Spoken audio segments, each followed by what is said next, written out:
Nos antigos campos de Canaã, em uma época de mistério e fé, havia um segredo reservado para apenas alguns. Ali, onde o vento cortante do deserto trazia histórias de jornadas e sonhos, vivia um casal cuja espera parecia desafiar o próprio tempo. Isaque, herdeiro do lendário patriarca Abraão, e sua esposa Rebeca estavam unidos não apenas pelo amor, mas por uma promessa divina, uma promessa que carregava em si o peso do destino de um povo inteiro. Anos antes, Abraão recebera do próprio Deus a promessa de que sua descendência seria numerosa como as estrelas do céu e incontável como a areia do mar. Agora, esse futuro repousava sobre os ombros de Isaque, mas o tempo era implacável.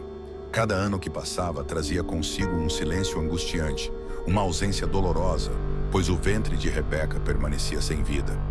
Apesar das lágrimas, das orações e dos sacrifícios, a esperança de ver um herdeiro parecia se desvanecer, e o sonho de um filho tornava-se cada vez mais distante, como uma miragem no horizonte. No entanto, Isaque não se deixava abater. Ele permanecia firme, com a fé inabalável de quem sabia que Deus, em seu tempo, cumpriria a promessa.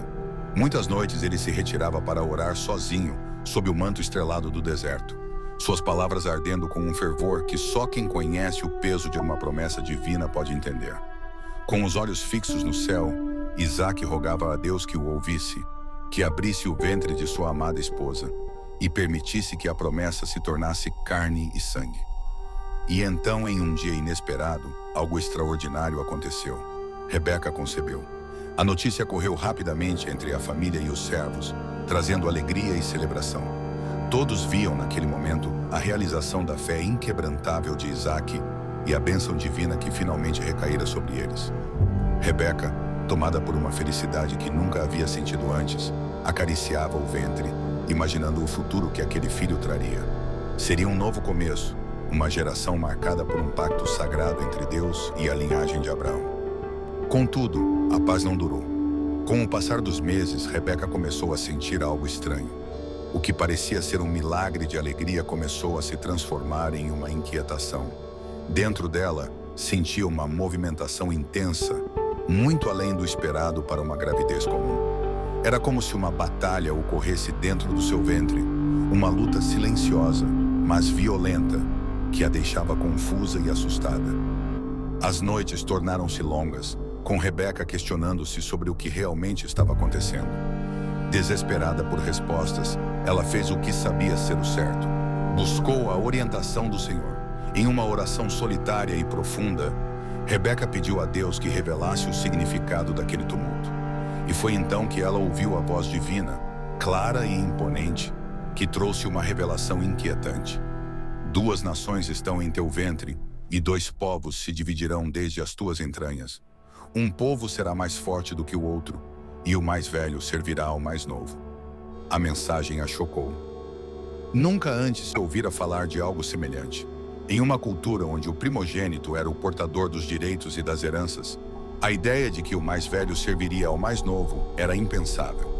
No entanto, ali estava a palavra de Deus, desafiando as tradições humanas e revelando um futuro onde o improvável se tornaria realidade.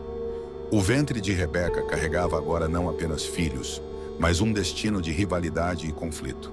Ela sentiu o peso desse mistério, um fardo que marcaria sua família para sempre.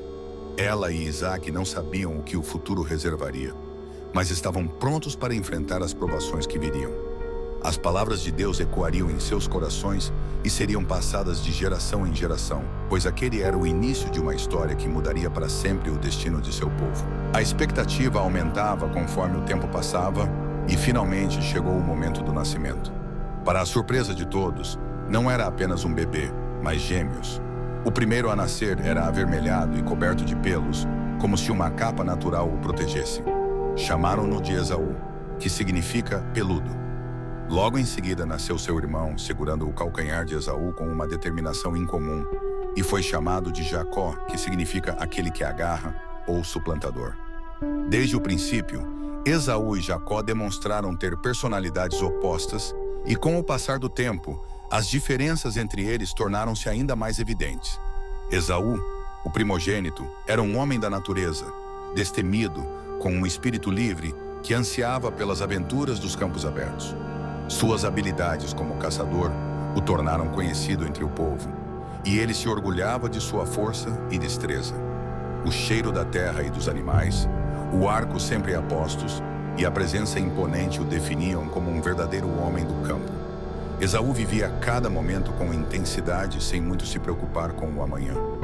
Jacó, por outro lado, era de temperamento introspectivo e preferia a calma e a rotina da vida nas tendas.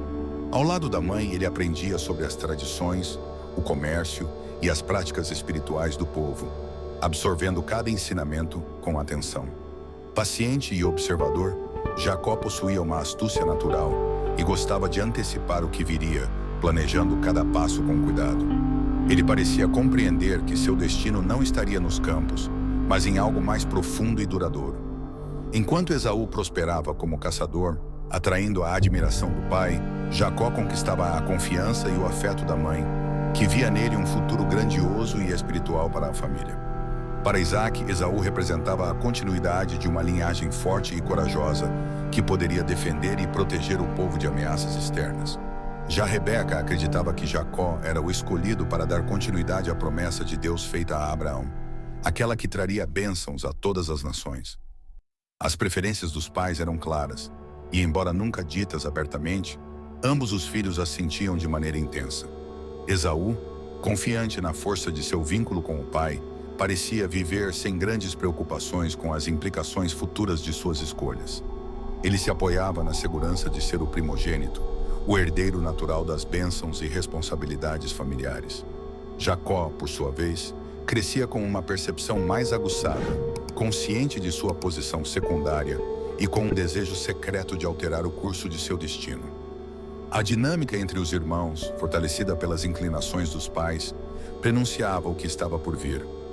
Esaú e Jacó não eram apenas filhos de um mesmo patriarca, mas representavam duas perspectivas opostas, dois destinos entrelaçados que seguiriam em direções divergentes. A tensão entre os irmãos, quase imperceptível, era como uma corrente silenciosa que, com o tempo, se tornaria impossível de ignorar. O cenário estava pronto para uma virada crucial na vida dos dois irmãos, um evento que desafiaria tradições e comprometeria para sempre os laços familiares, moldando o futuro de suas gerações. Certo dia, após uma longa e cansativa caçada, Esaú voltou para casa exausto e faminto, com a mente nublada pela necessidade urgente de comida e descanso. O calor do dia havia sido implacável, e sua busca por caça, geralmente bem-sucedida, naquele dia não lhe trouxera nenhum alimento. Ao se aproximar da tenda da família, seu olfato foi atraído pelo aroma de um ensopado espesso que fervia sob o fogo. Era Jacó quem o preparava, e o cheiro despertou em Esaú uma fome avassaladora. Esaú se aproximou e, sem conseguir esconder o desespero, pediu ao irmão um pouco do ensopado. "Por favor, me dê desse ensopado vermelho", disse ele ofegante e com a voz rouca. Jacó, astuto como sempre, viu naquele momento uma oportunidade. Seu olhar fixo no irmão revelava mais do que generosidade. Ele avaliava a situação com a calma de quem esperava aquele instante há muito tempo. "Posso lhe dar o ensopado, mas primeiro me venda seu direito de primogenitura", respondeu Jacó, quase sem hesitação. Esaú, em sua fome e impaciência, parecia não compreender o peso do que estava sendo pedido. A primogenitura não era apenas um direito material, mas um legado espiritual, que incluía a liderança familiar e a bênção patriarcal passada de geração em geração. Esse direito conferia promessas divinas e a continuidade da linhagem abençoada de Abraão. Para Esaú, naquele instante, o valor espiritual de sua herança parecia insignificante frente à fome que o consumia. Em sua impulsividade, ele respondeu: "De que me serve o direito de primogenitura se estou à beira da morte?" A fome havia cegado seu julgamento, e Jacó, percebendo a vulnerabilidade do irmão, o pressionou para selar o acordo. "Jure para mim agora mesmo", insistiu Jacó. Esaú, sem refletir sobre as consequências, jurou que entregaria seu direito de primogenitura em troca de uma simples refeição. Assim, Jacó serviu ao irmão um ensopado e um pedaço de pão, e Esaú comeu avidamente, sem perceber que aquele ato, aparentemente trivial, alteraria o curso de sua vida e de sua linhagem. Quando terminou de comer e sua fome foi saciada, Esaú levantou-se e partiu, indiferente ao valor do que acabara de perder. O episódio marcou um divisor de águas entre os irmãos. A escolha de Esaú revelou seu desprezo pela herança espiritual e sua tendência a ser movido pelos impulsos do momento, sem considerar o impacto de suas ações. Jacó, por outro lado, mostrou-se determinado e calculista, disposto a sacrificar até os laços fraternos para alcançar seu objetivo. A partir desse pacto silencioso, a tensão entre os irmãos começou a crescer. Esaú, alheio ao significado do acordo, seguiu sua vida como antes, enquanto Jacó guardava o segredo da primogenitura adquirida, esperando o momento certo para reivindicar completamente o que agora considerava seu por direito. O tempo passou e Isaac, já envelhecido e com a visão enfraquecida, sentiu que seus últimos dias se aproximavam. O patriarca sabia que era hora de conceder a bênção patriarcal, um ato de grande importância espiritual, que garantiria a continuidade das promessas de Deus feitas a Abraão. Em uma tarde tranquila, Isaac chamou Esaú, seu primogênito e filho favorito, e lhe fez um pedido solene. Meu filho, estou velho e não sei quando irei partir. Pegue suas armas e vá ao campo para caçar algum animal. Prepare uma refeição do jeito que eu gosto e traga para mim, para que eu o abençoe antes de morrer, disse Isaac. Esaú, ansioso para agradar o pai e receber sua bênção, partiu imediatamente para atender ao pedido. No entanto, Rebeca, que ouvira a conversa entre Isaac e Esaú, sentiu uma urgência incontrolável. Ela acreditava que a bênção deveria ir para Jacó, pois via nele o filho mais adequado para liderar o povo e manter a promessa de Abraão. Determinada a garantir que Jacó recebesse a bênção, Rebeca rapidamente elaborou um plano. Chamou Jacó e disse: ouça-me, traga 2 cabras jovens do rebanho, e eu prepararei uma refeição saborosa para seu pai, exatamente como ele gosta. Você a levará a ele, fingindo ser Esaú, para que receba a bênção no lugar de seu irmão. Jacó, hesitante, questionou o plano. Mas Esaú é peludo, e eu tenho a pele lisa. Se meu pai me tocar, descobrirá o engano e me amaldiçoará em vez de me abençoar. Rebeca, decidida, respondeu firmemente: que a maldição caia sobre mim, meu filho. Apenas faça o que estou dizendo. Assim, Jacó foi buscar as cabras e Rebeca, com habilidade, preparou a refeição. Em seguida, pegou as roupas de Esaú e as vestiu em Jacó, para que o cheiro do campo impregnado nas vestes do filho mais velho enganasse o patriarca. Para completar o disfarce, cobriu as mãos e o pescoço de Jacó com as peles das cabras, imitando a textura da pele peluda de Esaú. Com o coração acelerado e carregando a comida preparada por sua mãe, Jacó entrou na tenda de Isaac. Meu pai, disse ele, tentando imitar a voz de Esaú. Isaac, confuso pela rapidez com que o filho retornara, perguntou: quem é você, meu filho? Jacó respondeu: sou Esaú, seu primogênito. Fiz o que me pediu. Por favor, sente-se e coma da minha caça para que possa me abençoar. Ainda desconfiado, Isaac pediu que Jacó se aproximasse para tocá-lo. Ao sentir a textura peluda das peles nas mãos de Jacó, o velho patriarca murmurou: a voz é de Jacó, mas as mãos são de Esaú. Com o olfato debilitado, mas ainda sensível ao cheiro das roupas de Esaú, Isaac finalmente cedeu.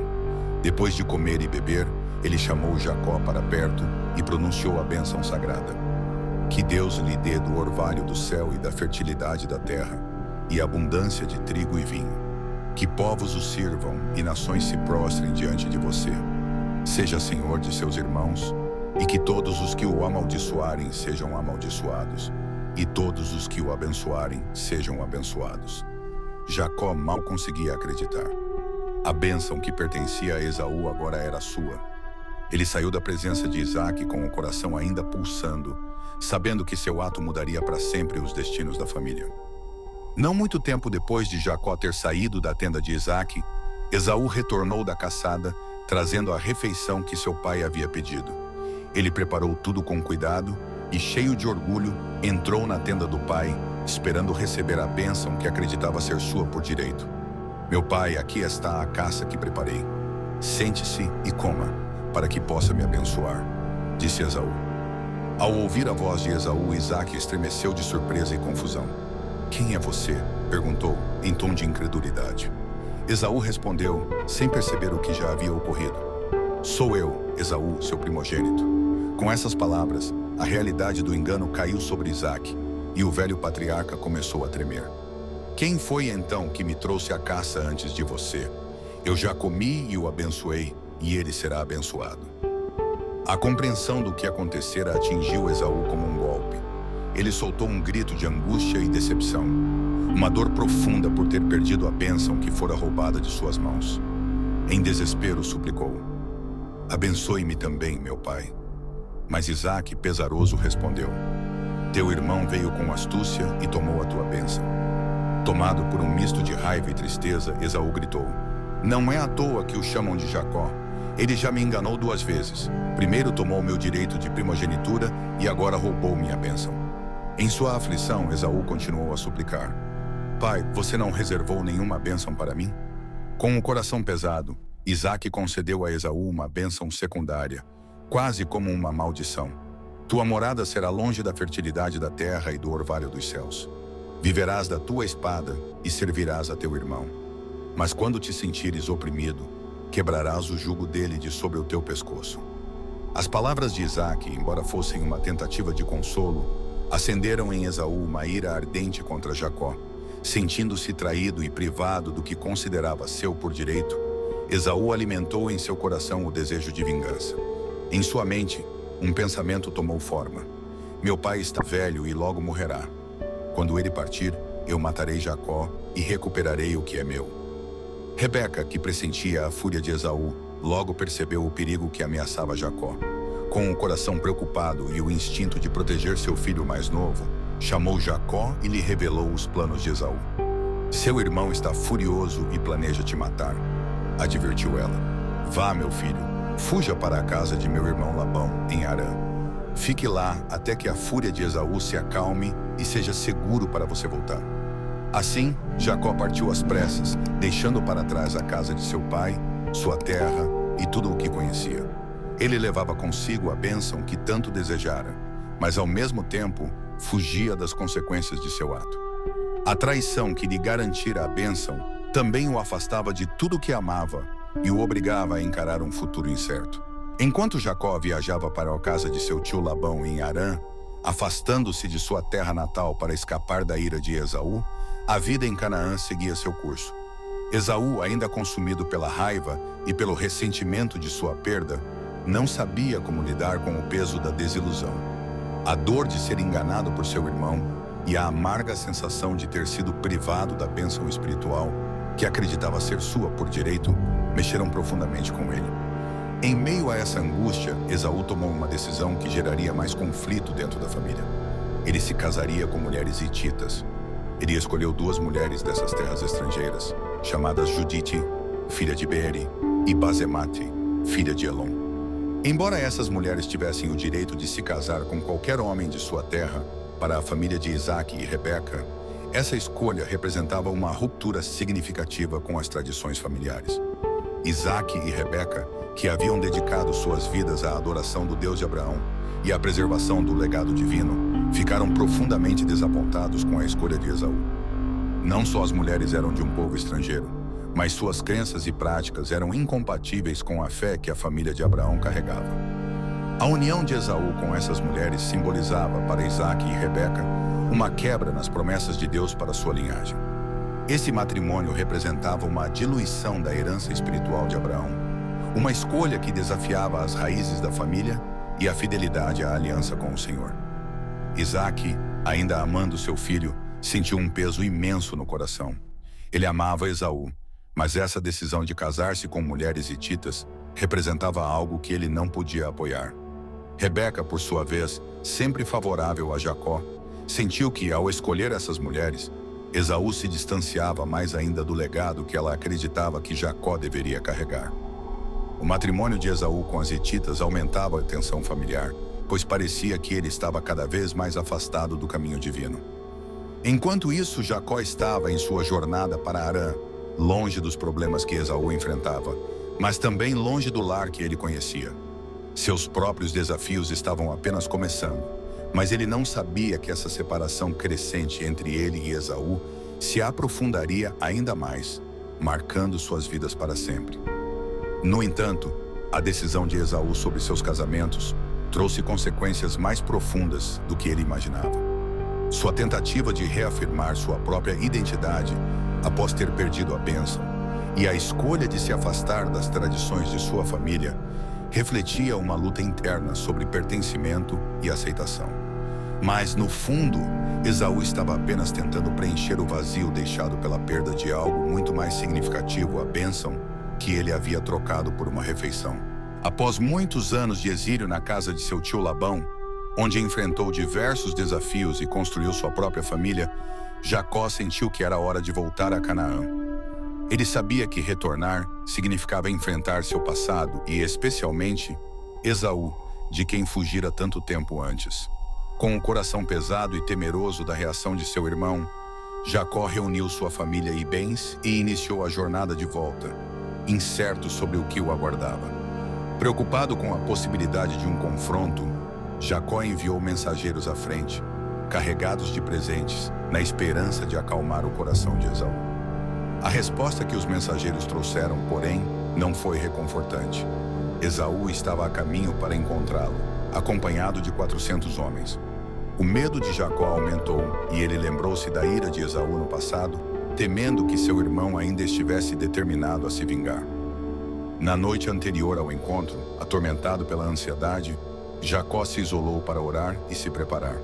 Foi então que teve um misterioso encontro com um anjo, com quem lutou até o amanhecer. Esse confronto sobrenatural marcou um ponto de virada na vida de Jacó, que, ao final, recebeu um novo nome, Israel, simbolizando uma mudança espiritual e uma nova perspectiva sobre sua própria identidade e propósito. Finalmente, o tão aguardado encontro chegou. Jacó avistou Esaú ao longe, avançando com seu grupo de homens. Temendo o pior, Jacó se aproximou de seu irmão, curvando-se 7 vezes em sinal de respeito e humildade. Porém, para sua surpresa e alívio, Esaú não demonstrou raiva. Em vez disso, correu ao encontro de Jacó, abraçou-o e o beijou. Os irmãos choraram juntos, dissolvendo naquele momento anos de ressentimento e mágoa. Esaú perguntou sobre os presentes que Jacó havia enviado, e Jacó explicou que eram para encontrar favor aos olhos de meu senhor. Esaú, demonstrando uma inesperada generosidade, recusou os presentes, dizendo: "Tenho o suficiente, meu irmão. Fique com o que é seu." Essa resposta revelou um Esaú transformado, alguém que havia encontrado paz e abundância em sua própria vida, apesar das amarguras passadas. A reconciliação entre os irmãos foi um momento poderoso que revelou a capacidade de Esaú para perdoar e o reconhecimento de Jacó da importância do arrependimento e da humildade. Apesar do caloroso reencontro, cada um seguiu seu próprio caminho. Esaú retornou para Seir, enquanto Jacó se estabeleceu em Canaã, simbolizando as vidas e os destinos separados que cada um seguiria. O reencontro marcou não apenas uma paz entre eles, mas uma aceitação mútua de que, embora seguissem por caminhos diferentes, ambos haviam encontrado seu lugar no mundo. Após o reencontro e a reconciliação, Jacó e Esaú seguiram rumos distintos, cada um estabelecendo-se em uma região diferente. Esaú decidiu se afastar de Canaã e se estabeleceu nas montanhas de Seir, onde formou sua própria linhagem, independente dos descendentes de Jacó. Essa separação não era apenas física, mas simbolizava também a divisão espiritual e cultural entre os irmãos e seus respectivos povos. A vida em Seir trouxe prosperidade para Esaú e seus descendentes, que se tornaram conhecidos como Edomitas, fundando a nação de Edom. Situada ao sul de Canaã, a terra de Edom era marcada por montanhas e vastas paisagens desérticas, um lugar árido e isolado. Ainda assim, Esaú e seus descendentes prosperaram em meio às adversidades, desenvolvendo uma cultura própria e se tornando um povo respeitado e temido na região. A profecia de Isaque sobre Esaú, de que ele viveria longe da fertilidade da terra e pela espada, cumpria-se na vida de seus descendentes, que se tornaram guerreiros endurecidos pela vida nas terras secas e hostis de Seir. Apesar do afastamento, os edomitas mantiveram um vínculo indireto com os israelitas, os descendentes de Jacó, em encontros que variavam entre períodos de paz e de conflito. A bênção que Isaque dera a Jacó declarando que ele teria supremacia sobre seu irmão, refletia-se na história dessas duas nações. Em certos momentos, Israel subjugou Edom, cumprindo as palavras de Isaque. No entanto, havia também momentos em que Edom se revoltava e lutava para quebrar o jugo israelita, buscando reafirmar sua independência.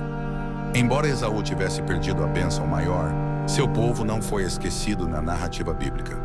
Os edomitas continuaram a crescer e a influenciar a história da região, e a Bíblia menciona suas gerações e líderes, demonstrando que o legado de Esaú prosperou.